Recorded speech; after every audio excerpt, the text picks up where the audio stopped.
મા વરુડીની કૃપાથી સમુદ્રએ પણ રસ્તો આપી દીધો।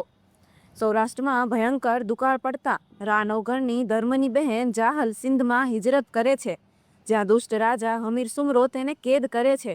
બહેનને છોડાવવા નવઘણ લશ્કર સાથે સિંધ તરફ પ્રયાણ કરે છે। માર્ગમાં ધુસળિયા ગામે વિસામો લેતા તેમની મુલાકાત 6-7 વર્ષની ચારણબાળા વરુડી સાથે થાય છે, જે પોતાની સખીઓ સાથે રમત રમતમાં નાની કુરડીમાં ખીર રાંધતી હતી। આઈએ રા નવઘણ અને તેના આખા લશ્કરને જમવાનું આમંત્રણ આપ્યું।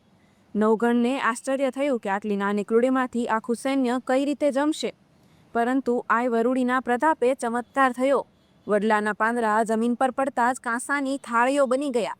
એ નાનકડી કુરડી અક્ષયપાત્ર બની ગઈ અને આખા લશ્કરે મનપસંદ ભોજન કર્યું। વિદાય વેળાએ આઈએ આશીર્વાદ આપ્યા કે હે વીર, તમે ચિંતા ન કરો। સમુદ્ર કિનારે જ્યારે તારા ભાલા પર કાળી ચકલી આવીને બેસે ત્યારે સમજજે કે આઈ તારી સાથે છે। ઘોડાને નિડરતાથી પાણીમાં નાખજે, સમુદ્ર તને માર્ગ આપશે। આઈના આશીર્વાદથી નવઘણે સિંધ વિજય કરી અને બહેન જાહલને મુક્ત કરાવી। આવા જ બીજા ધાર્મિક વિડીયો જોવા માટે અમારી ચેનલને સબસ્ક્રાઈબ કરો।